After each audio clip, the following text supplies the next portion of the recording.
Hello.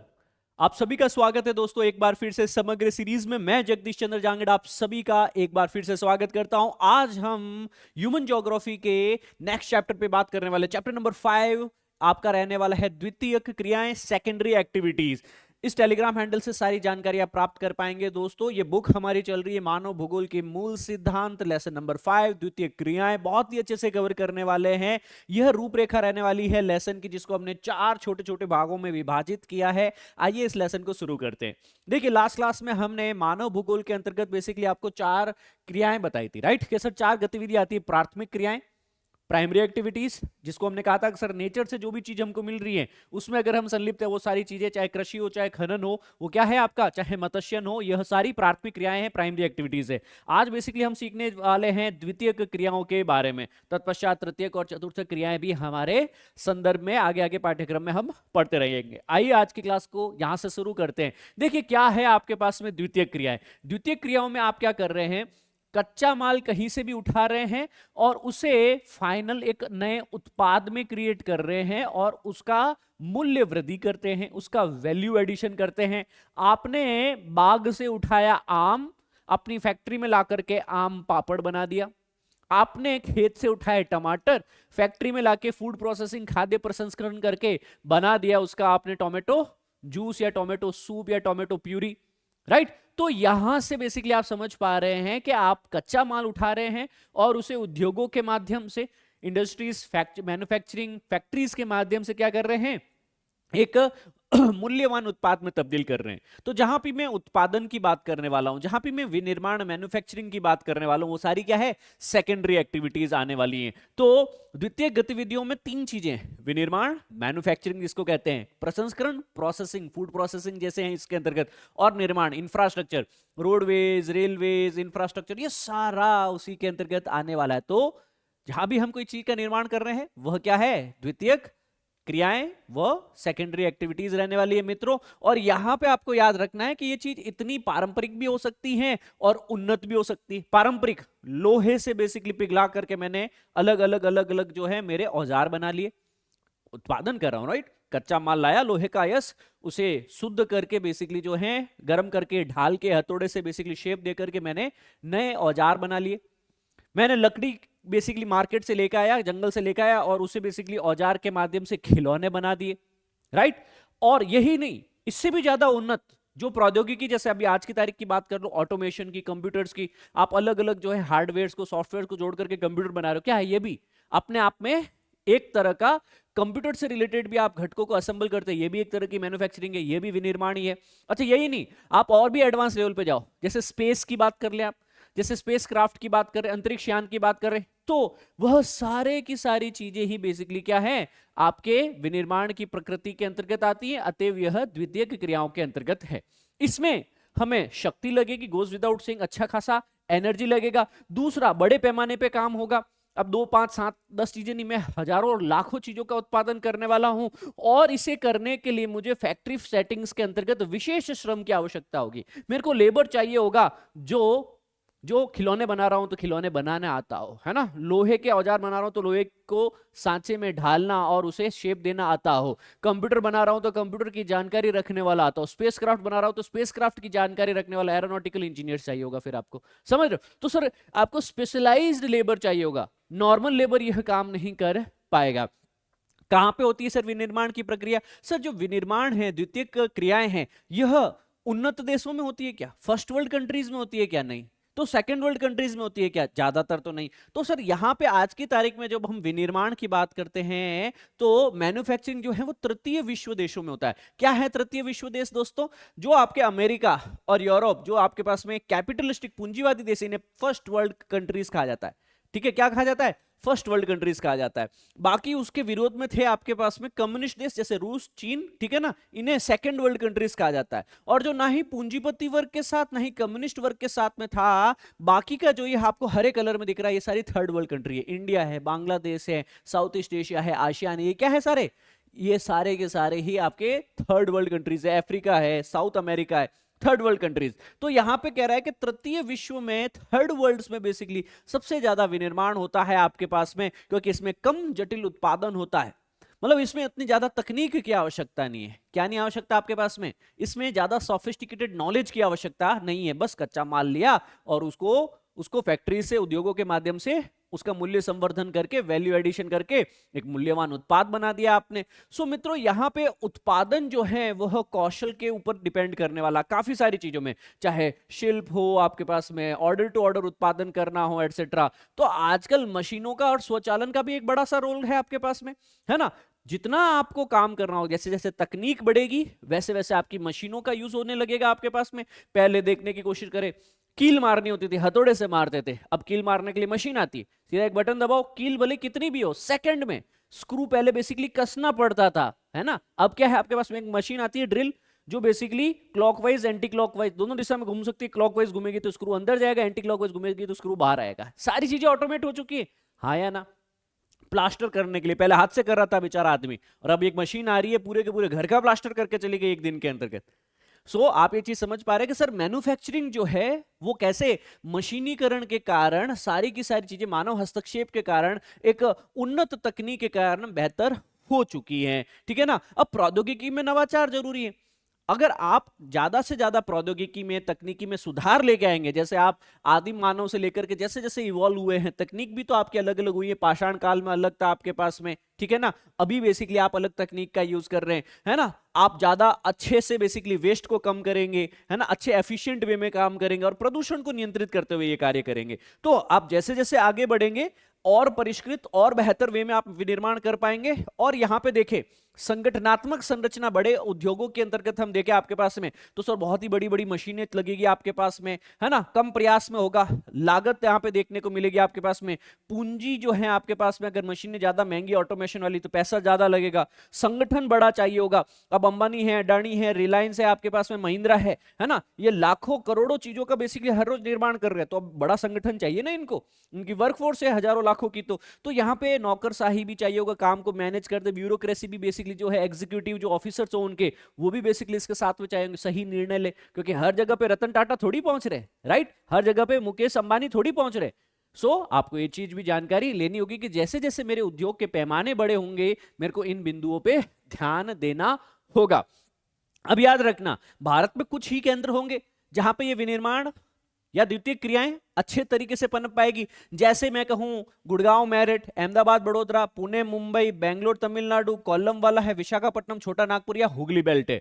अब मित्रों, ये जो बेल्ट है आपके पास में, यहां पे प्रमुख विनिर्माण जो आपके पास में सीमित क्षेत्रों में ही बेसिकली केंद्रित है। तो जो दुनिया में 10% से कम भूमि क्षेत्र को कवर करते, तो ये बिल्कुल सही है आपके पास में, कम एरिया में होगा आपके पास में। पर अगर जहां पे भी यह औद्योगिक केंद्र बन गए, वही उद्योग केंद्र आगे जाकर के आर्थिक और राजनीतिक शक्ति के केंद्र बनते हैं। आज मुंबई मुंबई है तो क्यों है? क्योंकि मुंबई को इकोनॉमिक कैपिटल कहा जाता है, औद्योगिक कैपिटल कहा जाता है, इंडस्ट्रियल कैपिटल कहा जाता है। बिल्कुल सर। और आगे देखें तो इनको सर जमीन भी कम लगेगी। जैसे कृषि के अंदर बहुत जमीन लगती है आपको, 50 बीघा जमीन में आप जो है कृषि करोगे, तब जाकर के जो है लोगों का भरेगा पेट। परंतु आप द्वितीय क्रियाएं, मैन्युफैक्चरिंग, 2 बीघा जमीन में आप अपनी फैक्ट्री खोल दोगे, समझ रहे हो, लाखों चीजों का उत्पादन कर लोगे। सो ये तो चीज है सर। सेकेंडरी एक्टिविटीज कम क्षेत्र में की जा सकती है, विनिर्माण की, उद्योगों की क्रियाएं, ठीक है ना। और अगर एक बार वहां पे बेसिकली उद्योग चल गया है ना, तो क्या होगा, ये आर्थिक और राजनीतिक शक्ति केंद्र बन जाएगा। उठा करके देख लो आसपास के शहर इतने ज्यादा बेसिकली प्रबुद्ध क्यों है, वहां के लोग बेसिकली ताकतवर क्यों है? क्योंकि वहां पे पहले इंडस्ट्रियलाइजेशन के सुफल जो हैं, बेटर रिजल्ट्स वहां पे देखने को मिले हैं। अब देखिए आपके पास में यूपीएससी के सिलेबस में है सीधा सीधा, उद्योगों के स्थान को प्रभावित करने वाले कारक, कहां पे उद्योग है और कहां पे नहीं। जैसे हमने इस डायग्राम में देखा, यहां उद्योग है सर, कश्मीर में क्यों नहीं, अरुणाचल में क्यों नहीं है, राजस्थान में क्यों नहीं है, बिहार में क्यों नहीं है? समझने की कोशिश कर रहे हैं। तो उद्योग कहीं हैं और कहीं नहीं है, तो उसके पीछे कई रीजन हो सकते हैं। सबसे पहले तो जो बाजार तक पहुंच, आप क्रय शक्ति वाले बाजार, क्या आपके कंज्यूमर्स का है, उसके ज्यादा नजदीक रहने की कोशिश करेंगे। ऐसा नहीं हो कि सर आप चीज बना रहे जापान में और आपका कंज्यूमर ग्राहक बैठा है चीन में, ऐसा नहीं होना चाहिए। आप हमेशा मार्केट के नजदीक रहने की कोशिश करें। कच्चा माल जहां से आपको मिल जाए, आपको लेबर जहां से मिल जाए, आपको ऊर्जा जहां से मिल जाए, बिजली जहां से मिल जाए, आप अगर यह कोशिश करेंगे कि सर ये तमाम कारक मेरे को आसानी से अवेलेबल हो तो मैं अपना विनिर्माण अच्छे से कर पाऊंगा। जैसे मैंने सामान बनाया, वो कच्चा सामान लाने के लिए और जो अंत उत्पाद है उसे बाजारों तक ले जाने के लिए क्या मेरे को परिवहन व संचार की सुविधा लगेगी, रोडवेज, रेलवेज, एयरवेज चाहिए होगा। तो हम कोशिश करेंगे हमारे उद्योगों के आसपास में यह मजबूत संरचना नेटवर्क काम करे। सरकारी नीतियां भी कुछ इस तरीके से हो आपके पास में, ताकि जितने भी आपके पास उस क्षेत्र में उद्योग स्थापित हैं उनको आर्थिक विकास के साथ, मतलब उद्योग खुद तो संवर्धन करे ही करे, आसपास में रोजगार दे, आसपास की संरचनाएं बेहतर हो, आसपास के भी जीवन स्तर में सुधार देखने को मिले। यहां पे हम अर्थव्यवस्थाओं की बात करें तो समूहन अर्थव्यवस्थाओं तक पहुंचना, जैसे उद्योगों को अन्य उद्योगों से निकटता से लाभ होता है ना। जैसे आप कहते हो कि भैया हम यहां पे एक पेट्रोलियम रिफाइनरी बनाना चाहते हैं, तो पेट्रोलियम रिफाइनरी के साथ में जो है 20 अलग अलग तरह के उद्योग खुलते हैं। पता है इनको एंसिलरी इंडस्ट्रीज कहा जाता है, इनको समूहन अर्थव्यवस्था कहा जाता है। कि सर जैसे ही आपके पास में कोई गन्ना उगाएगा, कोई शुगर बनाएगा, कोई एथेनॉल बनाएगा, कोई बायोफ्यूल बनाएगा, कोई ब्लेंडेड पेट्रोल बनाएगा, राइट और रॉन्ग, है ना। तो आप पेट्रोलियम का रिफाइनरी अगर स्थापित करते हो उसके पास में 10 से 15 अलग अलग तरह के जो हैं उद्योग डेवलप हो सकते हैं। तो यहां पे आप देखेंगे समूहन अर्थव्यवस्था क्या होती है कि सर समूहन अर्थव्यवस्था में उद्योगों के अन्य उद्योगों की निकटता से लाभ होता है ना। इसको जो कच्चा माल चाहिए, जो लेबर चाहिए, जो भी इसको जो इनपुट चाहिए यहां से मिल जाता है। यहां से कोई वेस्टेज है वो इसको यहां पे बेच पाते, यूज कर पाते, रिसाइकलिंग, रीयूज एफिशिएंसी काफी अच्छी हो जाती है, राइट, कहीं दूर नहीं जाना पड़ता। तो इसे समूहन उद्योग कहते हैं कि सर एक की उपस्थिति के कारण दूसरे को भी लाभ हो रहा है, ठीक है, जिसे सहजीविता पढ़ते हैं बायोलॉजी के अंतर्गत, ठीक वैसे ही है इसका अंतर्गत। तो यहां पे किसी एक है स्वच्छंद उद्योग। क्या होते हैं देखिए मित्रों, जो स्वच्छंद उद्योग होते हैं आपके पास में कच्चे माल पर ये निर्भर नहीं होते, राइट। भले ही इसमें कम इसका वजन जो है कम हो रहा है या नहीं हो रहा है, इसका कोई फर्क नहीं पड़ेगा, ये कच्चे माल पर निर्भर नहीं होते हैं। इन घटक भागों पर भरोसा करके जो विभिन्न स्थानों पे पहुंच के योग्य हो, विशेष सोर्सिंग द्वारा प्रतिबंधित ना हो, इनको बेसिक स्वच्छंद उद्योग कहा जाता है। तो कम मात्रा में बेसिकली उत्पादन करके यहाँ पे सीमित श्रम शक्ति के साथ में ये काम करते हैं दोस्तों। आमतौर पर यहाँ पे कोई प्रदूषण नहीं होता है, पर्यावरण के लिए कोई खतरा नहीं होता है या फिर न्यूनतम होता है। तो उसके साथ ही प्रभावित, उनके स्थान को प्रभावित करने वाले जो भी प्राथमिक कारण है, जैसे परिवहन है, विशेषकर सड़कें हैं, वो आसान से वहां पे जो है कनेक्टिविटी उनको मिल जाती है। तो इन्हें स्वच्छंद उद्योग कहा जाता है, लाना ले जाना बहुत ही आसानी से। तो उद्योगों का जो वर्गीकरण है मित्रों, यह आपको अच्छे से जानना चाहिए। का आकार के आधार पे कुटीर है, छोटे उद्योग, बड़े उद्योग है। कच्चे माल के आधार पर कि कच्चा माल कृषि से आ रहा है या खनिज से आ रहा है या रासायन केमिकल से आ रहा है, वनों से, फॉरेस्ट से आ रहा है, पशु से आ रहा है, उसके आधार पर भी आपके पास में अलग अलग उद्योग हो सकते हैं। यहाँ पे उत्पाद के आधार पर के यहाँ पे जो आप चीजें बना रहे हैं वो आपकी फंडामेंटल है, जैसे लो है आपके पास में, स्टील है आपके पास में, एलॉयज है, या फिर आपके पास में उपभोक्ताओं का सामान है, जैसे कंज्यूमर गुड, जैसे बिस्किट बेचा, कपड़े बेचे, वाहन बेचे, एटसेट्रा। तीसरा है स्वामित्व के आधार पे। उद्योग जो है अगर सरकार कर रही है तो इसे सार्वजनिक क्षेत्र कहा जाएगा, पब्लिक अंडरटेकिंग कहा जाएगा। अगर मैं और आप कर रहे हैं निजी, प्राइवेट सेक्टर में है, तो ये निजी क्षेत्र की कंपनी हो जाएगी। और अगर कई बार होता है कि पब्लिक और प्राइवेट दोनों साथ में मिलकर करते हैं तो इसको संयुक्त क्षेत्र का उद्योग भी कहा जाता है, जॉइंट वेंचर, जिसमें सरकार का और निजी क्षेत्र का दोनों का साथ में देखने को मिले। अब देखिएगा कुटीर उद्योग इसमें पूछा गया है।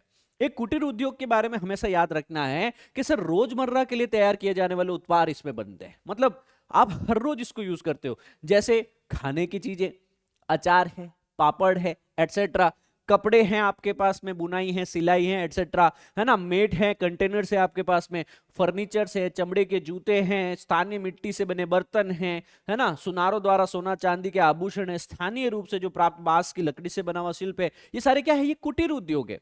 ये रोजमर्रा के लिए यूज हो रहे हैं आपके पास में, और इसमें कोई आपके पास में ज्यादा पूंजी की आवश्यकता नहीं। आप अपने घर में ये काम कर रहे हैं, अचार बनाना घर में बना ले, फर्नीचर बनाना आराम से, खाली एक बड़ा हॉल लगेगा, उसको कच्चा माल डाला, उससे फर्नीचर बनाना स्टार्ट कर दिया, राइट। इसके बाद में आते हैं छोटे पैमाने के। अब छोटे पैमाने के जो उद्योग है ये घरेलू उद्योगों से अलग है, ये घर में नहीं किए जा सकते, बाहर किसी कार्यशाला, कोई प्रॉपर फैक्ट्री में, कोई वर्कशॉप में करना होगा आपको। जैसे कच्चा माल लाया, आपके पास में आसपास में जो फैक्ट्री है, वर्कशॉप है, वहां पे बिजली चालित मशीनों पे जो भी अर्धकुशल कर्मचारी हो वो उस पर काम करेंगे और वो फाइनल चीज बना देंगे आपके पास में। एक रोजगार तो होगा ही होगा आपके पास में, पर इसमें एक चीज ये रहती है कि आसपास के लोगों की क्रय शक्ति कितना है, कितना वो अफोर्ड कर सकते हैं, उसी के आधार पे बेसिकली यह जो स्मॉल बिजनेसेस है वो चलेंगे। तो भारत, चीन, इंडोनेशिया, ब्राजील जैसे जो विकासशील डेवलपिंग देश है वहां पे रोजगार सृजन के लिए यह छोटे पैमाने के उद्योग काफी ज्यादा काम आते। क्यों?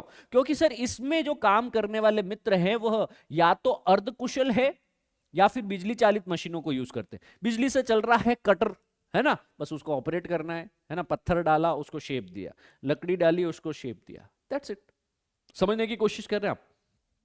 या फिर आपके पास में अर्धकुशल, सेमी स्किल्ड, मतलब थोड़ा बहुत इसको आता था पहले से, अब मैंने इसको थोड़ा बहुत और सिखा दिया, ये और परिष्कृत हो गया। अब इसमें क्या होगा कि हर एक आदमी को थोड़ा बहुत भी अगर आपने 1 2 3 महीने की ट्रेनिंग दे दी, तो अभी प्रधानमंत्री विश्वकर्मा स्कीम है, वो किसके लिए? ऐसे लोगों के लिए तो है, इनको औजार है, इनको स्किल्स है, इनको कौशल है, वो सारा और उसके साथ में पैसा है वो भी दिया जा रहा है। अच्छा भैया ये सारा काम क्यों कर रहे हैं? ताकि यहां पे जो है श्रम गहन लघु स्तरीय विनिर्माण को प्राथमिकता मिले। तो क्योंकि लेबर इंटेंसिव मार्केट होगा ना, तो लोगों को जॉब मिलेगी। और हमारे यहाँ पे हर आदमी तो इंजीनियर, डॉक्टर और स्पेस साइंटिस्ट है नहीं, है ना। तो जनता क्या है आपके पास में? ज्यादातर 10वीं 12वीं कॉलेज पढ़ी हुई, ज्यादा उसको हाथ से काम करना आता नहीं है, मतलब कौशल नहीं है आपके पास में। तो अगर उसको थोड़ा बहुत कौशल दे दिया जाए, उसको स्किल दे दी जाए, तो एक स्किल्ड वर्कफोर्स होगा, तो उसको आसानी से काम मिल पाएगा। अच्छा जब उसको काम मिलेगा तो क्या होगा आपके पास में? हम कह पाएंगे देखो हमारे देश में बेरोजगारी नहीं है ना। तो अब सोचिए ये बड़ी बड़ी जनसंख्या वाले देश है, चारों के चारों देखिए आप, छोटे मोटे देश नहीं, भारत, चीन, इंडोनेशिया, ब्राजील बड़े देश है, राइट। अच्छा ये चारों के चारों बड़े देशों की आबादी बड़ी, इसमें बेसिकली कई लोग होंगे, लाखों करोड़ों लोग होंगे जो बेसिकली काम करना चाहते हैं, लेबर चाहते हैं, पर उनके पास रोजगार इसलिए नहीं है क्योंकि स्किल नहीं है। तो ये जो स्किल गैप है इसको कंप्लीट किया जा रहा है। तो छोटे पैमाने पे सबसे ज्यादा लोगों की खपत होती है, जो फैक्ट्रीज होती है ना, जो बड़े बड़े एरिया में देखिए आप, फैक्ट्रीज होती है, कारखाने होते हैं, आपके पास में इंडस्ट्रीज होती है, छुट्टी होती है या फिर जब पारी शिफ्ट जो चेंज हो रही होती है ना, पूरी रोड ब्लॉक हो जाती है। क्यों? 1000 लोग बाहर निकलते हैं, 1000 लोग वापस फैक्ट्री के अंदर जा रहे होते हैं। समझने की कोशिश कर रहे हैं आप लोग? तो लोगों को क्या मिल रहा है? रोजगार मिल रहा है। और भैया रोजगार बहुत जरूरी है। यूपीएससी ने एक निबंध पूछा था मित्रों अभी से कुछ वर्ष पहले कि poverty anywhere is a threat to the prosperity everywhere. अंग्रेजी में हिंदी अनुवाद बनाता हूं। पॉवर्टी, गरीबी, is a threat to prosperity everywhere. गरीबी अन्य जगह पे जहां भी समृद्धि है उसके लिए खतरा है। बिल्कुल सही है सर। आप देखिए एक एरिया है यहां पे जो है 80% लोगों को जो है 80% लोगों को रोजगार नहीं है, 20% लोगों को मात्र रोजगार है, ठीक है ना। अब ये लोग क्या करेंगे? भूख इनको नहीं लगती, इनको नहीं चाहिए घर, इनको नहीं चाहिए कपड़ा, अब सर नहीं ले पा रहे, पर ये लोग लैविशली रह रहे, इनके पास फटे हुए कपड़े नहीं है, एक टाइम खाने को नहीं है, ये जो है दिन का जो है दो बिस्किट के पैकेट कचरे में डाल देते या कुत्ते को डाल देते या फिर डस्टबिन में डाल देते। तो अब ये लोग क्या करेंगे? कहीं न कहीं कानून के खिलाफ जाएंगे, कहीं कानून को हाथ में लेंगे। बिल्कुल sir, they will tend to do that. और यहां क्राइम बढ़ेगा, और जैसे ही क्राइम बढ़ेगा तो यहाँ पे जो है प्रॉस्पेरिटी, ये जो धीरे धीरे जो है विश्वास है या फिर आपके पास में विज्ञान है या उद्योग, ये धीरे धीरे क्षीण होने लगेगा, लोग यहाँ से निकलना शुरू हो जाएंगे और ये एरिया भी धीरे धीरे क्या हो जाएगा? मिट्टी पलीत हो जाएगा, ये 20 वाला। तो कहा जाता है कि जहां भी गरीबी है वह, जहां भी समृद्धि है उस एरिया के लिए खतरा है। इसीलिए सरकारें बेसिकली श्रम गहन लघु स्तरीय उद्योगों को प्राथमिकता देती है। तो हमारा कभी भी, अभी जैसे देखो अभी तुम 12वीं में हो, है ना, तुम्हारे यूपीएससी की थिंकिंग यहीं से शुरू हो जानी चाहिए। और अगर आप टारगेट विद्यार्थी भी हैं तो भी यहीं से थिंकिंग हो जानी चाहिए। हम आपको 12th फेल मूवी देखी होगी, कुछ फर्क नहीं पड़ता है भैया कि तुम रॉकेट साइंटिस्ट हो या नहीं, भाई तुम गांव ढाणी से बिलोंग करने वाले हो, फर्क नहीं पड़ रहा भाई, कितने भी मैले कपड़े पहनने वाले, कितना भी गरीब परिवार से हो, तुम्हारी सोच उस स्तर की होनी चाहिए कि सर जिस दिन मैं आईएएस बनूंगा, मैं सर इस सेकेंडरी सेक्टर पे, मैं द्वितीय क्रियाओं पे, मैं इस रोजगार पे, मैं यहाँ पे श्रम गहन औद्योगिक इकाइयों पे सबसे ज्यादा ध्यान दूंगा। क्यों लेबर इंस्पेक्टर लगाया जाता है? लेबर इंस्पेक्टर क्यों लगाया? लेबर इंस्पेक्टर लगाने का रीजन ही तो यही है कि इन लेबर्स के राइट्स, इनके अधिकारों का हनन ना हो, बेचारे के किसी के पेट पे लात ना पड़ जाए, बाकी के जो उसके फैमिली वाले हैं उनके रोटी कपड़े मकान के लाले पड़ जाएंगे। समझ रहे हो? तो हमें सामाजिक न्याय के ऊपर, सामाजिक सुरक्षा के ऊपर, सोशल सिक्योरिटी नेट के ऊपर भी ध्यान देना चाहिए, है ना। और जब आप कलेक्टर बनोगे, जब आप एसडीएम बनोगे, आपकी जिम्मेदारी होगी मित्रों, क्या बताओ, सही से निभाओगे इसे, हाँ या ना? कमेंट करके जरूर बताइएगा। तो मित्रों आगे बढ़ते हैं। बड़े पैमाने पे तो ऑब्वियसली जैसे बड़े संसाधन, अच्छी तकनीक और अच्छे खासा पूंजी चाहिए होगा इसमें।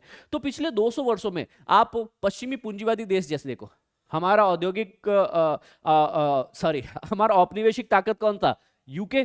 फिर है आपका अमेरिका, अमेरिका का भी पूर्वोत्तर नॉर्थ ईस्टर्न रीजन, और यूरोप। ये सारे के सारे एरियाज जो है यहाँ पे सबसे ज्यादा बड़े पैमाने पे उद्योग बने, जिनके पास में संसाधन है, तकनीक है और पैसा है, तीनों चीजें अवेलेबल है भैया। अब ये लोग क्या करेंगे? विश्व स्तर पे काम करेंगे, मल्टीनेशनल कंपनीज डाल देंगे। कोई एक ब्रांच यूरोप में, एक अमेरिका में, एक साउथ अमेरिका में, एक अफ्रीका में है, दो एशिया में काम कर रही है, इस तरीके से। और दो मुख्य प्रकार के उद्योग होंगे। अत्यधिक विकसित देशों में पारंपरिक इनका केंद्र होंगे, ठीक है ना, और कम विकसित देशों में जो है उच्च तकनीक इनके केंद्र होने वाले। सो आई होप ये चीज याद रखेंगे, ठीक है ना। तो प्रमुख औद्योगिक क्षेत्रों में बेसिकली ये फैले हुए हैं आपके पास में। तो जितने भी अत्यधिक विकसित देश है वहां पे आपके जो है ट्रेडिशनल इनके जो सेंटर्स देखने को मिलेंगे, इनके हेडक्वार्टर्स वहीं पे देखने को मिलेंगे। तत्पश्चात जो नए देश है आपके पास में, वहां पे ज्यादा आपके पास टेक्निकल इंटेंसिव, जैसे मारुति है ना, सुजुकी आता है, और गुरुग्राम में खुद का बेसिकली जो है क्या लगाता है? असेंबली प्लांट लगाता है। क्या है? हम विकासशील देश है भारत। हेडक्वार्टर कहाँ है भैया? कि भाई हेडक्वार्टर तो इसका जो है जापान में। भारत में क्या कर रहा है कि सर यहाँ से ऑटोमेशन से बेसिकली सारा काम कर रहा है, प्रदूषण यहाँ पे होगा अब सारा, है ना, चीजें यहाँ पे बनेगी। भारत में चाहिए लाख कारें यहाँ बन रही है, बाकी 2 लाख एक्स्ट्रा कारें बन रही है, वो एक्सपोर्ट भी हो रही है। तो ये सारी चीजें हमको पता है। सो कृषि, अच्छा यहाँ पे कच्चे माल के आधार पे, अगर हमारा कच्चा माल रॉ मटेरियल खेतों से आ रहा है, कृषि से आ रहा है, तो है ना, जैसे आपके पास में खाद्य प्रसंस्करण का उत्पादन देख सकते हैं, चीनी, फल के रस, पेय पदार्थ, है ना, चाय, कॉफी, कोको, तेल, मसाले, है ना, कपास, जूट, रेशम, रबड़, ये सब क्या है? इनके जो भी उद्योग होंगे, क्या ये सब कृषि आधारित उद्योग है? खनिज आधारित उद्योग, जहां पे बेसिकली खनिजों के ऊपर बेसिकली जो है वो कच्चा माल डिपेंड करता है। जैसे अगर मेरे को एल्यूमिनियम, तांबा, आभूषण या कोई भी धात्विक खनिज से रिलेटेड उद्योग चलाना है आपके पास में, तो ये सारे के सारे बेसिकली क्या है? खनिज आधारित उद्योग हो गए। तीसरा है रसायन, केमिकल, कि सर यहाँ पे कोई सॉल्ट है, कोई गंधक, पोटास, लकड़ी, कोयला इत्यादि प्राकृतिक रासायनिक खनिजों का उपयोग करके फाइनल मूल्य संवर्धित आप उत्पाद बनाते हैं, पेट्रोकेमिकल बनाते हैं, नमक बनाते हैं, सिंथेटिक फाइबर, प्लास्टिक इत्यादि बनाते हैं। ये क्या है? रसायन आधारित उद्योग है। तीसरा, वन आधारित कच्चा माल आपके पास में, कि वनों से आपने कोई भी फॉरेस्ट प्रोड्यूस, वन उत्पाद प्राप्त किया, ठीक है ना, फर्नीचर के लिए लकड़ी मिली, वहां से बांस मिला, हमें कागज के लिए घास मिली, हमें लाखों लोगों के लिए उत्पाद मिला, उद्योग मिलेगा, लाखों लोगों के लिए बेसिकली हमें यहाँ पे रोजगार मिलेगा। तत्पश्चात पशु आधारित, क्योंकि पशुओं से भी काफी सारी सामग्री मिलती है, जैसे चमड़ा मिला उनकी खाल से, ऊन मिला हमको, ठीक है ना, हाथी के दांत मिला आपके पास में, एटसेट्रा एटसेट्रा, दूध मिला, दही मिला, डेयरी प्रोडक्ट, सारा इसी से तो आ रहा है। बुनियादी उद्योग भी होंगे कुछ, जैसे बुनियादी उद्योग, जैसे आपके पास में ये चीज देख सकते हैं, विनिर्माण में प्रयुक्त कच्चा माल, मशीनों का यहाँ पे जो है उत्पादन होता है। फंडामेंटल्स जो है आपके पास में, कपड़ा उद्योग है आपके पास में, ठीक है ना, जहां पे लो इस्पात मशीनों का यहाँ पे उपयोग होता है। फिर है कंज्यूमर गुड्स, उपभोक्ता वस्तु, है ना, आप कभी भी बड़े बड़े मॉल में जाते हो, वहां पे लिखा होगा कि fast moving consumer good, FMCG segment, है ना, जहां पे आपको ये बड़े बड़े मॉल, रिटेल्स वगैरह दिखते हैं। तो कुछ भी चाहिए हो आपको, कुछ भी चाहिए हो, बेकरी का चाहिए हो, पीने का कुछ सामान चाहिए हो, व्यक्तिगत देखभाल का, कागज का, इलेक्ट्रॉनिक्स का, सब सीधे उपयोग की जाने वाली सारी वस्तुएं जो है आपको यहाँ पे मिल जाएगी। सो यहाँ पे ये चीज सबको अच्छे से जानकारी प्राप्त हो गई। अब देखिए, इसके अलावा भी कुछ उच्च तकनीक के, उच्च प्रौद्योगिकी के जो है उद्योगों की अवधारणा देखने को मिलती है। अभी रिसेंटली देखा हमने कि सर विज्ञान में हमने अच्छी खासी जो है श्रेष्ठता प्राप्त की, इंजीनियरिंग तरीकों का भी हमने अच्छा खासा उपयोग किया। तो गहन अनुसंधान और विकास, मतलब रिसर्च और डेवलप करके भी काफी सारे कार्य किए जा रहे हैं, जैसे मेडिसिन बना रहे हो, दवाइयां बना रहे हो, वैक्सीन बना रहे हो, ये सब क्या है? पूरा प्रॉपर रिसर्च एंड डेवलपमेंट होता है, इनके ऊपर इंटेंसिव अनुसंधान होता है, तत्पश्चात इनका विकास होता है। इन्हें बेसिकली जैसे उत्पादन के जो भी कार्य होते हैं, उनको ब्लू कॉलर श्रमिकों का, पेशेवर जैसे सफेद पोशी श्रमिकों का वर्चस्व होता है, ठीक है ना। तो जितने भी आपके पास में श्रमिक होते हैं, वो कौन है आपके पास में? श्रमिक जितने भी होते हैं वो क्या है? They will be called blue collar. उत्पादन करने वाले श्रमिक जो लेबर हैं वो है ब्लू कॉलर। अब इनके ऊपर बेसिकली जो है पेशेवर, जो प्रोफेशनल्स होते हैं, जैसे आई एम एन प्रोफेशनल, एक लॉयर एक प्रोफेशनल है, एक डॉक्टर एक प्रोफेशनल है, एक टीचर एक प्रोफेसर एक प्रोफेशनल है, एक वकील एक सीए एक प्रोफेशनल है, ठीक है ना। तो जो पेशेवर है ये कहलाते हैं आपके व्हाइट कॉलर जॉब। क्या है आपके पास में? White collar job. तो ब्लू कॉलर और व्हाइट कॉलर जॉब समझे? ब्लू कॉलर जॉब किसका होगा? जो लेबरर्स हैं, व्हाइट कॉलर जॉब किसका है? जो प्रोफेशनल्स है, जो सेवाएं दे रहे हैं, जो प्रोफेशनल्स हैं, पेशेवर है, ठीक है ना। तो इन दोनों में आपको डिफरेंस समझ में आ गया आपके पास में। That's it. बाकी सारी की सारी चीजें बेसिक है जो हम ऑलरेडी कवर कर चुके हैं। तो दोस्तों कमेंट में लिख के बताओ, दो चीजें मेरे को कमेंट में लिख के बताना, अगर आपने ऑनेस्टली ये लेक्चर पूरा शुरुआत से लेकर के अभी तक सुना है अच्छे से, तो कौन से वो दो स्टेप्स आप लेने वाले हैं, जो दो कदम भविष्य में भारत में रोजगार और इन श्रमिकों की स्थिति को सुधार सकता है। आप कभी भी कलेक्टर बनेंगे ना, आपकी परफॉर्मेंस कैसे आके जाएगी, आपके एरिया में उद्योग कैसा, आपके एरिया में रोजगार कैसा है, आपके एरिया में सोशल सुरक्षा, सामाजिक सुरक्षा कैसी, सोशल सिक्योरिटी कैसी है, राइट, नागरिकों के अलावा कानून व्यवस्था कैसी है। तो आप अपना नाम, अपना स्थान, कहां से आप हैं, और अपना लक्ष्य यूपीएससी या पीएससी या कौन से ईयर में आप एग्जाम देना चाहते हैं, और सर मैं मेरे क्षेत्र में यह दो नवाचार करना चाहूंगा, सोचिए। क्योंकि यूपीएससी व्यक्तित्व का परीक्षण है, व्यक्ति का नहीं। आपकी पर्सनैलिटी आपकी सोच से आएगी मित्रों। आज ही सोचना शुरू कीजिए, क्योंकि अच्छे भले लोग कह गए हैं आपके पास में, फिर पछताए क्या होता जब चिड़िया चुग गई खेत। समय रहते मेहनत करो मित्रों। आपको यहाँ पे जो भी क्लास से रिलेटेड जानकारी है मैंने ऑलरेडी दे दी है। इस Telegram handle Jagdish Jangid sir पे मिल जाएगी। और न्यूज़पेपर जरूरी है, आप स्कूल में हो, कॉलेज में हो, कहीं भी हो, दिन का 30 मिनट तो निकालो यारो।